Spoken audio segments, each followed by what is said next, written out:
오늘은 요셉의 마지막 시험에 대해서 한번 생각해 보도록 하겠습니다. 여러분, 우리가 인생을 살다 보면 그런 때가 있습니다. 엎친 데 덮친 격의 그런 상황을 만날 때가 있죠. 산 넘어 산의 그런 경우를 만나게 됩니다.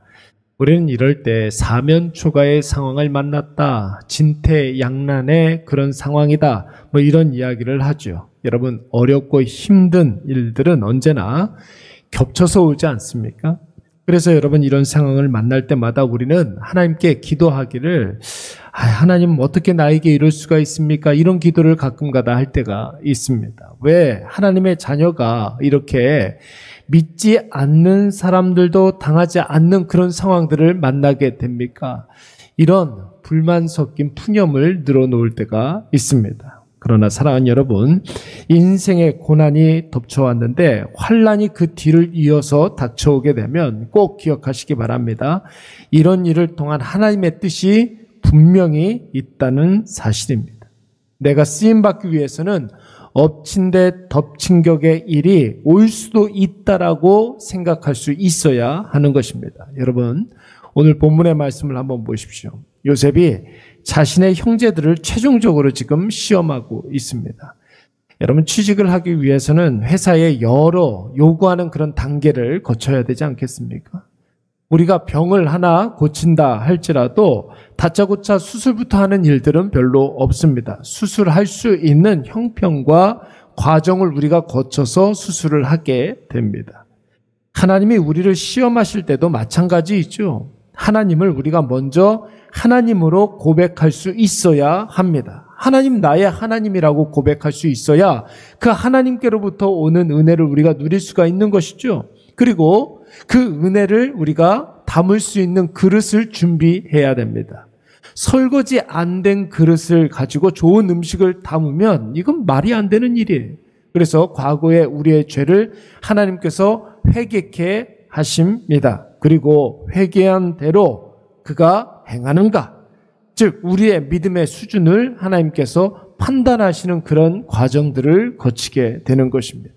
여러분, 요셉이 처음에 요셉의 형제들을 만났을 때 요셉의 형제들을 여러분 어떻게 시험했습니까? 너희들 애굽의 상황을 엿보러 온 간첩이다, 정탐꾼이다, 그렇게 몰아세웁니다. 여러분, 왜 이런 시험의 과정이 필요합니까? 그들로 자신이 누구인지를 바르게 인식해야 하기 위해서 이 시험을 하고 있는 거예요. 얼토당토한 그러한 일들을 먼저 제시를 하고 너희들 정탐꾼이다, 바른 대로 말하라, 너희들 누구냐, 이렇게 물어보는 것입니다. 이때 여러분, 요셉의 형제들이 뭐라고 대답을 했습니까? 우리는 한 분 하나님을 섬기는 독실한 자들입니다.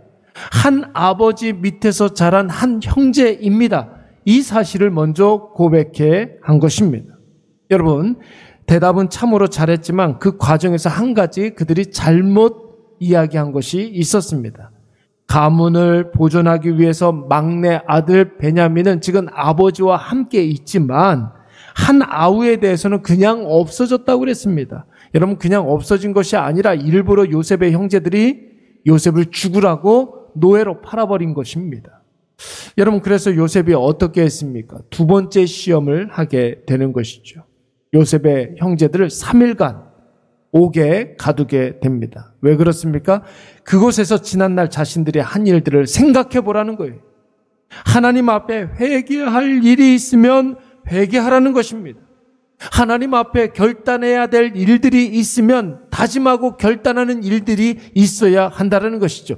그래서 3일간 감옥에 가두게 되는 것입니다. 여러분, 이들이 그 감옥에서 요셉을 떠올리지 않습니까? 자신들의 죄를 절감하게 됩니다.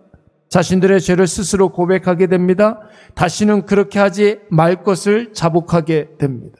여러분, 요셉이 요셉의 형제들에게 새로운 사실, 그래서 두 가지를 가르쳐 주고 있는 거죠. 사실은 나도 하나님을 경외하는 자로다.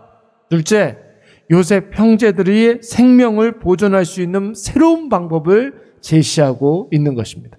회개했더니 새로운 상황이 벌어지게 되는 거예요. 하나님 앞에 다시는 죄를 반복해서 짓지 않기로 결단했더니 하나님께서 그들에게 살 길을 열어주시는 것입니다. 요셉의 형들의 입장에서 보면 여러분 드디어 살 길이 열린 것이죠.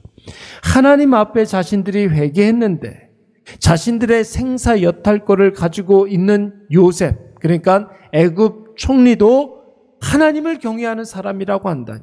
여러분 길이 열린 것 아니겠습니까? 모든 죄를 회개하고 하나님 앞에 돌이켰는데 생명을 보존할 수 있는 기회를 얻게 된 것입니다.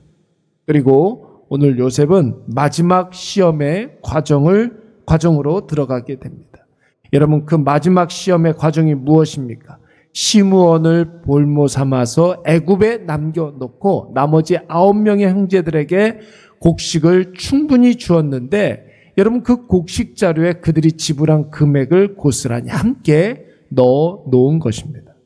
여러분 요셉이 형제들에게 우리는 피를 나눈 형제들이니까 이 곡식을 돈 받지 않고 그냥 무상으로 제공해야겠다 이런 뜻입니까? 그런 게 아니겠지요. 자신들이 곡식을 분명히 정당하게 구매를 했는데 자신들이 지불한 돈이 그대로 따라왔다? 이것은 여러분 반드시 문제가 있다는 것이에요. 애굽 총리가 이 일을 문제 삼고 또 어떤 트집을 잡을지 모르는 일입니다. 더욱이 형제들 중 누구라도 돈 욕심에 눈이 멀어서 그 돈을 그냥 가지고 왔을 수도 있는 일이죠. 만약에 정말 그런 일이 벌어졌다면 애굽의 볼모로 잡혀있는 시므온은 그야말로 죽은 목숨이나 다름없는 상황인 것입니다. 그러나 3일간 감옥에서 그들이 회개한 것처럼 그들이 과거의 모습을 청산하고 하나님 앞에서 새로운 인생을 살고자 하는 사람이라면 여러분 그 돈을 다시 가지고 돌아와야 하는 것이죠. 돈뿐만 아니라 약속대로 요셉의 피부치인 베냐민까지도 데리고 올 수 있어야 하는 것입니다. 왜냐하면 약속을 지키기 위해서. 여러분 요셉의 형들 입장에서 한번 생각해 보십시오. 지금 이들이 몇 번째 시험을 당하고 있는 것입니까? 첫 번째, 너희들 정탐꾼이다. 이 시험을 당했죠.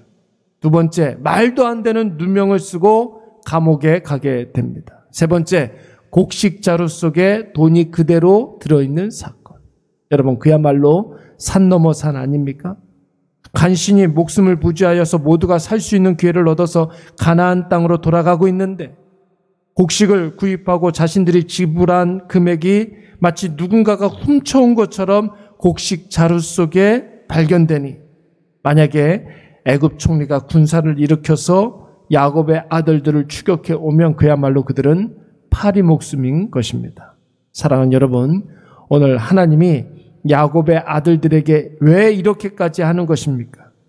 하나님은 야곱의 형제들이 언약의 계승자로 쓰임받기 전에 신실한 하나님의 자녀들로 일꾼들로 쓰시기를 원하기 때문에 그들을 지금 믿음을 달아보고 있는 것입니다. 그들을 하나님이 자신들이 하나님 앞에 하나님의 자녀임을 깨달아야 하는 것이고 과거에 지었던 모든 죄를 회개해야만 했습니다. 그리고 다시는 죄의 길로 가지 말아야 했습니다. 오히려 하나님이 인도하는 길로 가야만 하는 것이죠. 그러기 위해서 이러한 혹독한 시험의 과정이 있어야 하는 것입니다. 그렇다면 여러분, 이렇게 야곱의 아들들을 시험하는 하나님의 마음은 어땠을까요? 이렇게 주의 자녀들을 시험하는 주님의 마음을 우리가 한번 생각해 봐야 합니다. 오늘 24절 말씀을 보시면 요셉은 그들을 떠나가서 어떻게 했다고 그랬습니까? 울고라고 그랬어요. 요셉이 요셉의 형제들을 어쩔 수 없이 시험했던 것처럼 오늘 하나님께서도 우리에 대해서 시험하실 때 안타까운 마음, 불쌍히 여기는 마음이 있는 줄로 믿습니다. 부모가 밤새 공부하는 자녀를 볼 때 안타깝게 여기는 것처럼 스승이 제자의 혹독한 그 훈련과 연습의 과정을 안쓰럽게 여기는 것처럼 하나님께서도 저와 여러분이 감당하고 있는 시험에 대해서 안타까운 마음으로 우리를 대하고 있는 것이 그만큼 지금 우리가 감당하고 있는 시험은 꼭 필요한 과정이고 없어서는 안 되는 검증의 단계인 것이죠. 우리는 너무나 잘 알고 있지 않습니까? 이 시험의 시간이 다 가고 이제 하나님의 때가 이르게 되면 반드시 하나님께서 우리를 높여서 하나님의 일에 우리를 사용해 주실 줄로 믿습니다. 오늘 이것을 꼭 기억하셔서 나에게 있는 모든 시험 달게 여기게 하여 주시고 그 시험을 잘 감당할 수 있도록 주여 능력과 힘을 허락하여 주시옵소서. 여러분 날마다 기도하면서 하나님 앞에 은혜를 구하시기 바랍니다. 우리 이 시간 말씀을 생각하면서 한번 기도하도록 하겠습니다. 하나님께서 우리를 시험을 하실 때, 우리의 믿음을 달아보실 때 그 시험의 과정을 달게 여기게 하여 주시옵소서. 곧 시험의 과정이 다 끝나고 나면 하나님께서 우리를 높여주실 것이다 확신을 갖게 하여 주시옵소서. 여러분 기도하시고 주의 자녀를 시험하는 하나님의 마음은 늘 안타까워하는 마음, 우리를 대해서 안쓰러워하는 그런 마음을 갖고 계신다는 사실을 여러분 꼭 기억하셔서 하나님 아버지께서 우리를 시험하실 때 능히 그 시험의 과정을 잘 통과할 수 있도록 여러분 기도하시기 바랍니다. 우리 이 시간 다 같이 한번 통성으로 기도하도록 하겠습니다. 사랑이 많으신 하나님 아버지 참 감사합니다.